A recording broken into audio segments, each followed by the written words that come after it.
देखिए chemical property of metals answer हो गया। केमिकल प्रॉपर्टी ऑफ मेटल्स हम लोग काम करेंगे उस पर। एक सबसे इंपॉर्टेंट चीज बोल रहे हैं, सब ध्यान देना अच्छे से। केमिकल प्रॉपर्टीज ऑफ मेटल, जो कि इंपॉर्टेंट यहीं से आपका शुरू होगा। फिजिकल में जितना भी आपको एक्सेप्शन का है वो इंपॉर्टेंट है। एक्सेप्शन मीन्स जो अपवाद है। सबसे पुलिस को पूछेगा आपसे दो ऐसा मेटल जो कि पाम हथेली पर पिघल जाए, तो सीजियम गालियम। दो ऐसा मेटल जिसको नाइफ से काट सकते हो, सोडियम पोटासियम। दो एक ऐसा मेटल जो लिक्विड स्टेट में होता है रूम टेम्परेचर पर, मरकरी। कौन सा मेटल होता है शाइनिंग सरफेस, आयोडीन। इन सबको गोल्ड डायमंड किस कारण चमकता है, इंपॉर्टेंट क्वेश्चन, ठीक है। केमिकल प्रॉपर्टी ऑफ मेटल में सबसे पहले कोई पूछेगा कि तुम्हें बोलिए लोग हम बोलते हैं उसके 20 बोलेगी ताकि साथ लगे मालूम चले। तो इतना अच्छा होशियार हम रुकने का एक तो हमारा देखो मेटल जो होता है इज ए, शांत रहो, ऑप्शन दे रहे हैं आपको हम। ये ऑप्शन एराइज करके कोई क्वेश्चन पूछ सकता है। मेटल रिड्यूसिंग एजेंट है पहला ऑप्शन, या ऑक्सीडाइजिंग एजेंट है। तो क्यों बोलोगे मेटल रिड्यूसिंग एजेंट है या ऑक्सीडाइजिंग एजेंट है, यहां सब गलती करोगे। Metal is a reducing agent, क्या बोलो उसको, क्यों बोलेंगे सर, क्यों बोलेंगे, सुन लो पहले। एक ट्रिक कभी दिया आपको रिग और वायर, है ना। रिग मतलब बाबू होता है reduction is gain of, reduction is जी मतलब गेन ऑफ व्हाट, इलेक्ट्रॉन। और मैं आपको सबसे सिंपल ट्रिक जो कि आपको फर्स्ट चैप्टर में दिए थे, जिसका रिडक्शन हुआ वही रिड्यूस्ड किया, उसी को ऑक्सीडाइजिंग एजेंट है ना। वाइल का फुल फॉर्म था ऑक्सीडेशन इज, वाइल मतलब ऑक्सीडेशन इज, गेन नहीं, यहाँ क्या होगा लॉस ऑफ इलेक्ट्रॉन, जिसमें ऑक्सीडेशन का मतलब जो ऑक्सीडाइज्ड किया, मतलब जो रिड्यूसिंग एजेंट है ना। यह मीनिंग तीनों का सेम ही है, चलिए बोलिए मेटल क्या है। तो metal oxidation is loss of electron. Electron को लॉस कौन करता है, मेटल करता है। इलेक्ट्रॉन गेन कौन करता है, मेटल करता है। इसका मतलब इलेक्ट्रॉन को लॉस कर रहा है मेटल, इसका मतलब मेटल इस स्टेटमेंट पर सेट किया लॉस ऑफ इलेक्ट्रॉन को। और जिसका जो लॉस ऑफ इलेक्ट्रॉन करता है उसकी का क्या होता है ऑक्सीडेशन, वही ऑक्सीडाइज करता है, उसी को कहते हैं रिड्यूसिंग एजेंट।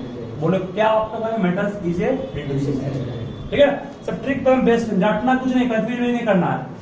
उसके बाद कोई पूछेगा आपसे बताओ नॉन मेटल क्या है, तो कहोगे sir non metal is a what, oxidising agent. एक और क्वेश्चन, ये 1 मार्क्स का क्वेश्चन एनालाइज कर सकता है, इसको ध्यान रखिएगा, हाईलाइट कर दीजिए। उसके बाद पूछेगा आपसे सबसे स्ट्रॉन्ग ऑक्सीडाइजिंग एजेंट बताइए जो एक एसिड है, SN3 बात है ना। Strong acid is highly strong oxidising agent. इसीलिए तो आपको पढ़ाए थे हम, वहां पर H2 गैस नहीं बनता है, H2O बन जाता है, ठीक है। ऑक्सीडाइजिंग एजेंट बहुत सा और भी है, KMnO4, potassium permanganate, K2Cr2O7, potassium dichromate, HNO3, all of them are what, a strong oxidizing agent, ठीक है ना। इनके पास लिखिए स्टेटमेंट को लिखाइए, ये इंपॉर्टेंट है, वो नहीं है। K2Cr2O7 reaction with oxygen,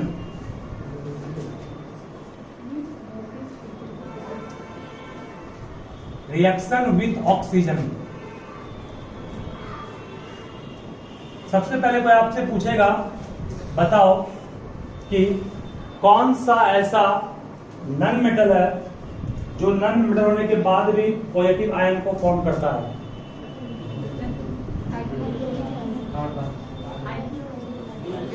hydrogen होगा, क्या होगा हाइड्रोजन, ठीक है। एक्सेप्शन ही है, हाइड्रोजन नॉन मेटल है, फिर भी वो H+ आयन फॉर्म करता है। H2 गैस सब क्या है, ये नोट कर लोगे, hydrogen is a non metal but it even form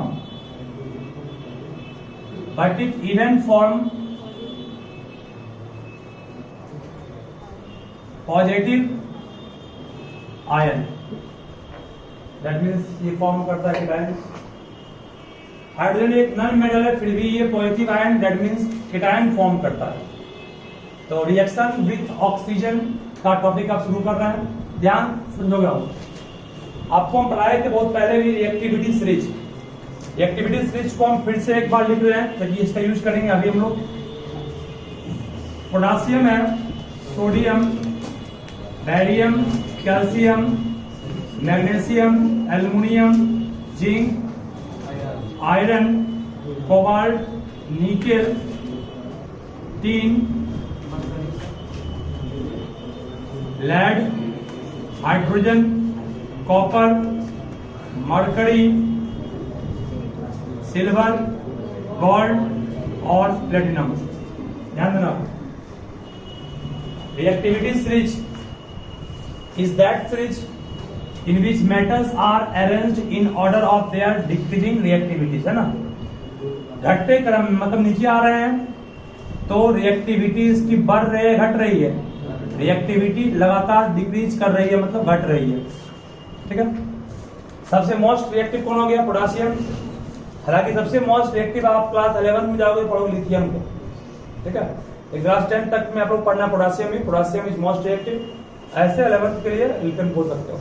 और उसके बाद सबसे लीस्ट रिएक्टिव कौन हो गया? प्लेटिनम, सबसे कम रिएक्टिव। ठीक है, अब यहां पर इसको क्यों लिखा है? क्योंकि रेट ऑफ रिएक्शन जो होगा वो रेट ऑफ रिएक्शन जो भी मेटल का है, मीन्स रेट ऑफ रिएक्शन का मतलब क्या? रिएक्शन की गति, ऑक्सीजन के साथ कितना फास्ट, कितना रैंडम वो रिएक्ट करेगा। Rate of reaction of metal with oxygen, rate of reaction of metal with oxygen depends on what? depends on पहला कहोगे फैक्टर, जानते हो क्या है? किसी भी मेटल का रेट ऑफ रिएक्शन, रिएक्शन की गति जो है वो किन किन बातों पर डिपेंड करती है। तो पहला कहोगे कि nature of metal, that means reactivity of metal. Reactivity of metal means वो मेटल कितना रिएक्टिव है। और दूसरा है हीट सप्लाइड, जो आप हीट सप्लाई कर रहे हैं वो कितना है। ठीक है, और तीसरा होता है कैटलिस्ट। समझते हो कैटलिस्ट क्या होता है? कैटलिस्ट उसे कहते हैं जो रेट ऑफ रिएक्शन को बढ़ाता है या घटाता भी है, दोनों काम करता है। जो रेट ऑफ रिएक्शन को बढ़ाता है उस कैटलिस्ट को हम लोग कहते हैं तो क्या? प्रमोटर कहते हैं। और जो रेट ऑफ रिएक्शन को डिक्रीज करेगा उसे कहते हैं पॉइजन। क्या होता है उसको? जो रेट ऑफ रिएक्शन को इंक्रीज करेगा दैट इज कॉल्ड प्रमोटर, और जो डिक्रीज किया दैट इज कॉल्ड पॉइजन। ठीक है, तो रेट ऑफ रिएक्शन तीन बात पर डिपेंड किया। रिएक्टिविटी ऑफ मेटल, मेटल कितना रिएक्टिव है, दूसरा हीट सप्लाई, तीसरा कैटलिस्ट। क्यों लिखा है इसको?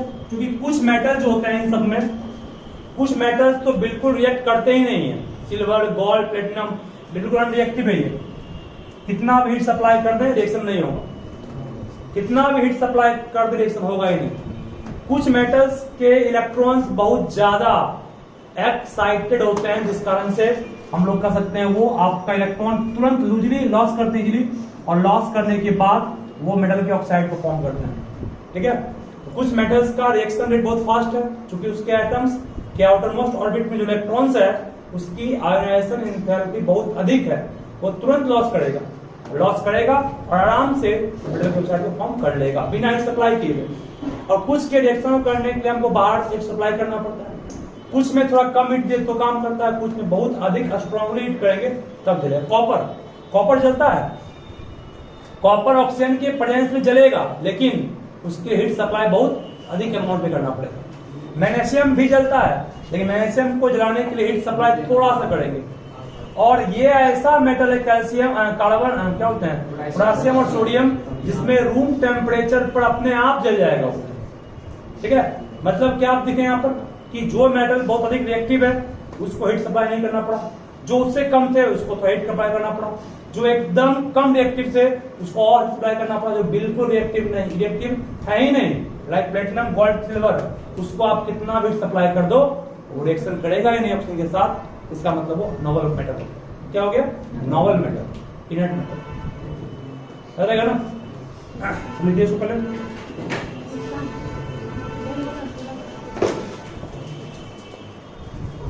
काम मुझे पॉज करना है। 2O बनेगा, ठीक है। क्या पढ़ेंगे उसको हम, पोटासियम ऑक्साइड है, क्या पढ़ेंगे उसको, पोटासियम ऑक्साइड है। बोलो ये सॉलिड है कि लिक्विड गैस, ये होगा सॉलिड, चूंकि ये आयोनिक कंपाउंड है ना, ionic compound is generally solid, ionic compound generally क्या होता है, ठीक है ना। अब ये बना कैसे, देखो पोटासियम का वैलेंसी प्लस होगा 1, ऑक्सीजन का -2, क्रॉस मल्टीप्लाई करेंगे K2 बन जाएगा, ठीक है, बैलेंस कर लेंगे इसको।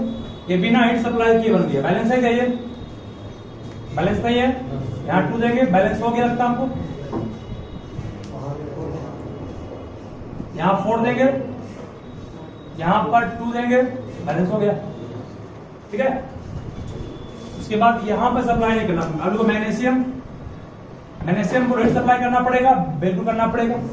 मैग्नीशियम भी ऑक्सीजन के प्रेजेंस में जलेगा, मैग्नीशियम रिबन चमकता है ब्राइट लाइट के साथ, वो जलेगा, जलने के बाद बनाएगा क्या, मैग्नीशियम ऑक्साइड का फॉर्मूला क्या होगा, MgO, बैलेंस है, ये बैलेंस नहीं है, 2 बैलेंस हो गया ना।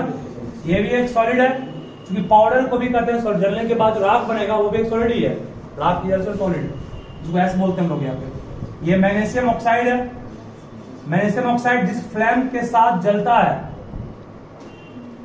उस फ्लेम का नाम जानते हो क्या है, डाइजिलिंग फ्लेम कहते हैं उसको ध्यान रखिएगा, डाइजिलिंग फ्लेम, ठीक है।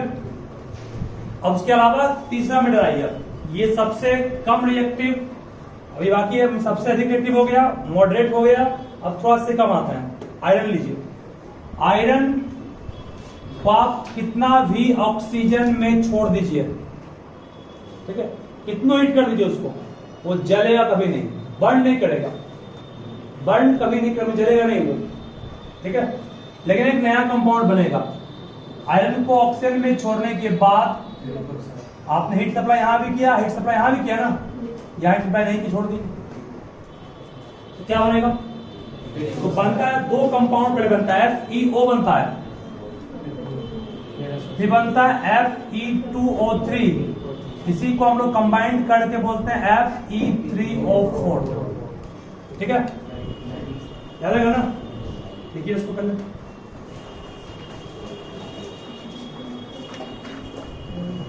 ऑक्साइड का, और वो ऑक्साइड का कोटिंग उसके रेट ऑफ रिएक्शन को रिटार्ड करता है, रिड्यूस करता है, कम करता है, इसलिए जब भी आप देखते होंगे इन तीनों किसी को बर्न करता है तो उसको साफ करता है, क्लीन करता है। इवन आप पढ़ते होंगे मैग्नीशियम रिबन को जलाते हैं तो उसको क्लीन क्यों करता है, उसके रेट ऑफ रिएक्शन को फास्ट करने के, ठीक है।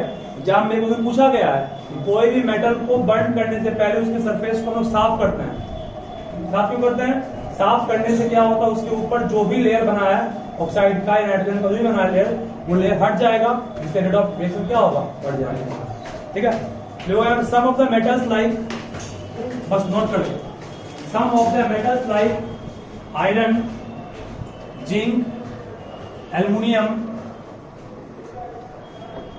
some of the metals like iron, zinc, aluminium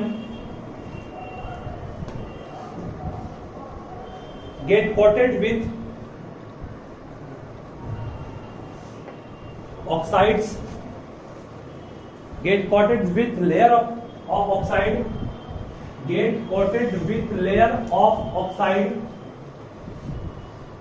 get coated with layer of oxide that reduces the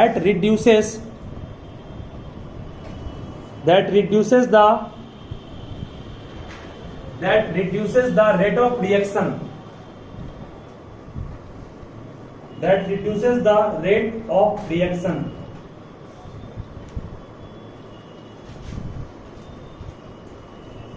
ठीक है। चलिए उसके बाद एक पॉइंट और लिखोगे, metal oxide are basic in nature, metal oxide का नेचर क्या होता है, basic, metal oxide are basic in nature.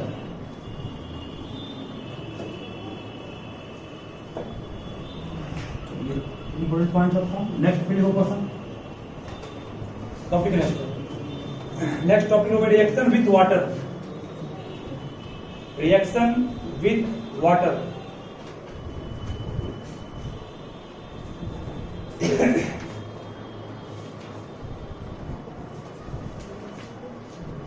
Reaction with water. Reaction water में दो केस बनेगा यहां पर, ठीक है।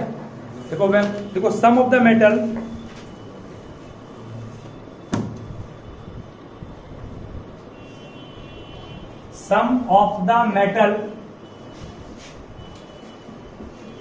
react with water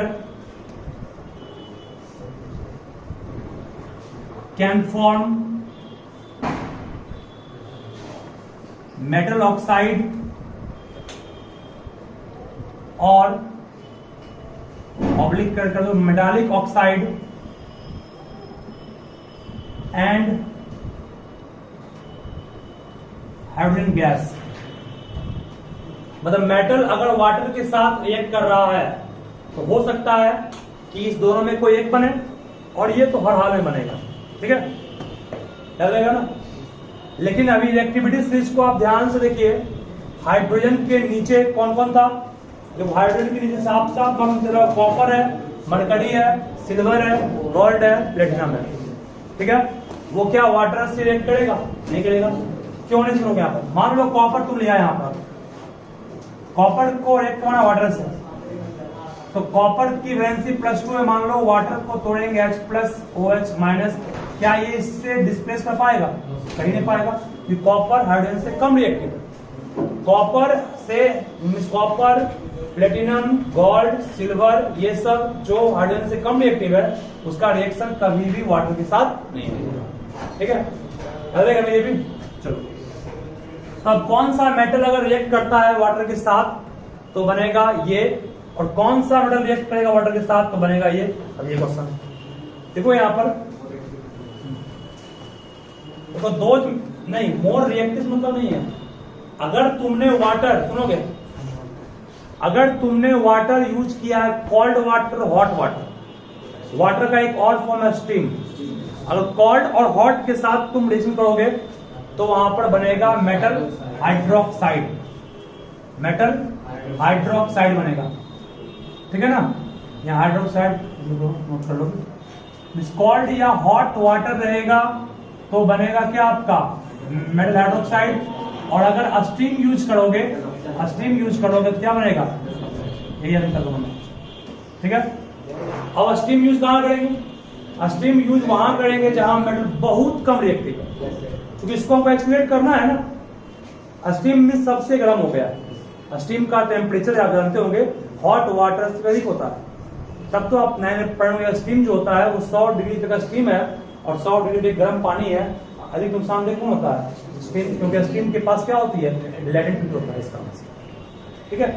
100 डिग्री पर आपके पास स्टीम भी है और हॉट वाटर भी है, तो आप स्टीम को अधिक गर्म मानिएगा। अधिक गर्म होने के कारण मतलब हुआ कि अगर मेटल कोई कम रिएक्टिव है उसको एक्सप्लेट करना है ना, कि वो इलेक्ट्रॉन लॉस करे और इसमें भाग ले, तो उसके लिए हमको बाहर से सप्लाई करना पड़ता है एनर्जी। उस बाहर से सप्लाई किए गए एनर्जी को हम लोग हीट के फॉर्म सप्लाई करते हैं, और वही हीट आपका स्टीम के रूप में आ गया, ठीक है। गलत चीज आ गई, क्या रहेगा? मतलब कि मेटल अगर रिएक्ट करेगा कोल्ड या हॉट वाटर से तो बनेगा आपका मेटल हाइड्रोक्साइड, अदरवाइज बनेगा ऑक्साइड, ठीक है। देखो पहला एग्जांपल इसका, पहला एग्जांपल लिखोगे, पोटासियम और H2O के बीच रिएक्शन करने पे क्या बनेगा? पोटासियम का स्टेट सॉलिड, H2O का लिक्विड। एक्वस यहाँ तो कब करेंगे? जब पानी में कुछ घुल जाएगा तो एक्वस आएगा। चलिए मिलाएंगे इसको, क्या हीट कब सप्लाई करने की जरूरत है? नहीं। ये रिएक्शन में क्या बनाएगा? HKOH और क्या बैलेंस है? क्या बैलेंस है? बैलेंस कर लोगे इजी फास्ट में। यहां 2 देंगे, यहां भी 2 देंगे, यहां भी 2 देंगे, तो बैलेंस हो गया। नहीं हो गया? ठीक है। अब यहां पे एक और क्वेश्चन है, आप लोग सुनते होंगे पोटासियम या सोडियम, वो जैसे ही एयर के संपर्क में आता है वो जल जाता है। क्यों जल जाता है? सुनो ध्यान से, क्योंकि पोटासियम और सोडियम मोर रिएक्टिव है, उसको हीट सप्लाई नहीं करना पड़ेगा हमको जलाने के लिए, ठीक है। बाकी जितने भी मेटल्स हैं उसको जलाने के लिए हमको हीट सप्लाई करना पड़ता है, इसको हीट सप्लाई करना नहीं पड़ेगा क्योंकि ये बहुत रिएक्टिव है। ये अपने एटमॉस्फेयर के हीट से ही जलना शुरू करता है, ठीक है। ऐसा नहीं कि मतलब कि कोई बाहर जलाया इसको, अपने आप ये एटमॉस्फेयर में जलना शुरू कर जाएगा। तो वहां जलता कौन है? वो जलता वहां पर पोटासियम ही है, सोडियम है, और जल करके जो कुछ बचता है ना वो एक राख होता है, वही राख आपका क्या है? Na2 है या K2O है, ठीक है। मतलब ये आपसे पूछेगा what is this sodium oxide, ये क्या है? ये राख है। ये नहीं कि सोडियम कोई रखा हुआ है, सोडियम का देखो, अगर यहाँ लैब में गए होगे, सोडियम को हम लोग केरोसिन वायर में रखते हैं, वो एक तरह से सोडियम एक पनीर की तरह होता है, वो शेप होता है जस्ट लाइक पनीर जैसा, पनीर को काटते हैं, चाकू से काटते हैं ना, वैसे इसको काट सकते हैं। उसको हम लोग केरोसिन वायर में रखते हैं, तो केरोसिन वायर में क्या नहीं है? ऑक्सीजन नहीं है, ऑक्सीजन नहीं जलेगा, वो चीज जलेगा नहीं, और कोई चीज को जलाने का ऑक्सीजन चाहिए, ठीक है। मतलब ये कहना चाह रहे हैं आपको हम कि सोडियम ऑक्साइड ये एक्चुअल में क्या है? ये नहीं कि सोडियम लोहा के ऊपर चढ़ गया लेयर तो बन गया ऑक्साइड, इसके ऊपर लेयर चढ़ा वो नहीं है, ये राख उसका है। कोई पूछेगा आपसे Na2O क्या है? एस है, ये सॉलिड है, मतलब लिक्विड है, गैस, तो आपको बोलना एस है सॉलिड ही है भी, लेकिन एस राख के रूप में, ठीक है। अब तो केरोसिन वायर के अंदर ही बनेगा, पॉसिबल ही नहीं, मतलब ये आपका हमेशा एटमॉस्फेयर के एयर में आएगा तो अपने आप बन जाएगा। केरोसिन वायर में क्या ऑप्शन होता ही नहीं, ठीक है। चलिए उसके बाद नेक्स्ट प्रोडिक्शन इसका, बोलिए कॉल्ड वाटर है कि हॉट वाटर होगा? ये कॉल्ड वाटर होगा, क्योंकि कॉल्ड वाटर से आपका बहुत रिएक्टिव मेटल जल जाता है, ठीक है। उसके बाद वो नेक्स्ट अब आते हैं थोड़ा हॉट वाटर पर, मैग्नीशियम लिखिएगा, सॉलिड है ये। यहां पर जो वाटर यूज करेंगे वो क्या होगा? वो हॉट वाटर होगा, क्योंकि मैग्नीशियम थोड़ा कम रिएक्टिव है ना, तो बोलो यहां पर भी क्या बनेगा? वही सेम बनेगा, MgOH Hol2 ना, MgOH Hol2 plus what? H2। Balance कर लेंगे इसको, बैलेंस तब कर लोगे।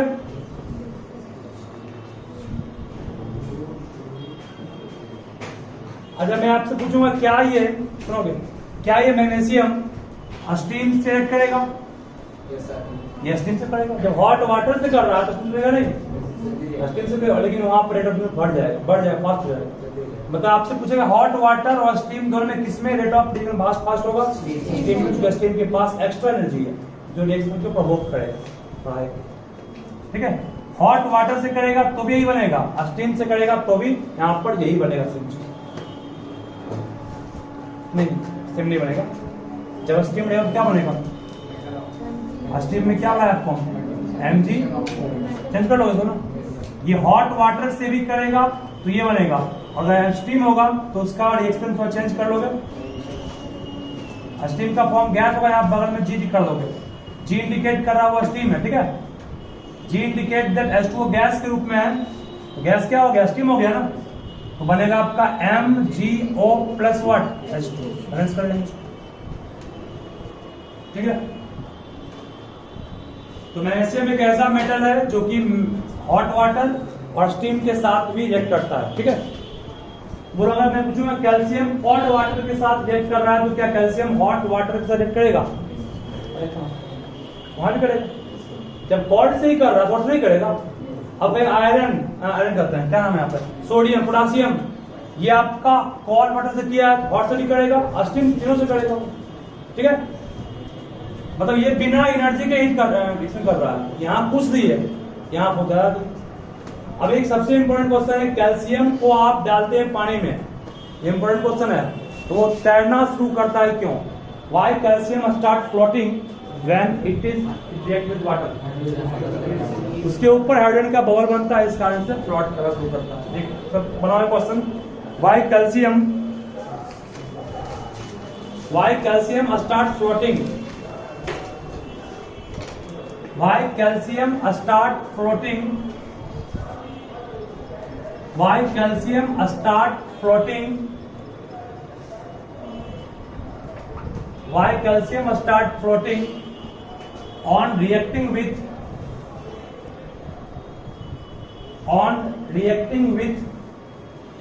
वाटर? जब वाटर में कैल्शियम को डालते हैं तो वो तैरना शुरू करता है, क्यों? सिंपल हो गई है। कैल्शियम ये मेटल मान लो है, ये कैल्शियम मेटल का टुकड़ा है मान लो, ठीक है, मान लो कैल्शियम ये है, ध्यान रखना, बहुत सिंपल है। कैल्शियम को तुमने डाला पानी में, तो पानी में कौन सा गैस बन गया? H2 गैस बनेगा और बनेगा कैल्शियम ऑक्साइड या कैल्शियम, बनेगा H2 गैस हल्का होता है। H2 गैस क्या होता है? इसके सरफेस पे जाकर के स्टिक मतलब चिपक जाता है, इसके सरफेस पे जाके H2 गैस का बबल मतलब जो उसका बुलबुला है वो उसके ऊपर क्या कर गया? स्टिक में चिपक गया, ठीक है। और इसका सरफेस का वॉल्यूम घटा के बढ़ा, वॉल्यूम बढ़ गया, लेकिन मास लगभग उतना ही है, क्योंकि बुलबुला का मास लगभग नहीं गिरा होगा। अरे हवा का बुलबुला है, हल्का होगा नहीं, हल्का होगा ये, तो इसका वॉल्यूम बढ़ गया ना। डेंसिटी का फॉर्मूला क्या पढ़े हैं? Mass by volume. जब इसकी वॉल्यूम बढ़ जाएगी तो वो डेंसिटी घट जाएगी, और कोई भी चीज की डेंसिटी घट जाती है तो वो तैरना। इसी कारण से बोलेगा आपसे, एक्सप्लेन कीजिए कि क्यों कैल्शियम फ्लोट करना शुरू करता है जब उसको डालते हैं हम लोग पानी में। तो बोलना पड़ेगा, when calcium is immersed in water then it starts reacting with water and form H2 gas, and that produced H2 gas will stick on the surface of calcium and thereby it increases its density because of increasing volume. मास में बढ़ोतरी बहुत कम होगी ना, bubble का मास बहुत कम होगा इसका, ठीक है। ये बहुत इंपॉर्टेंट कंसेप्ट दिए बुक में, इस तरह समझाया भी नहीं, नोट कर लो उसके, बस लिख दिया।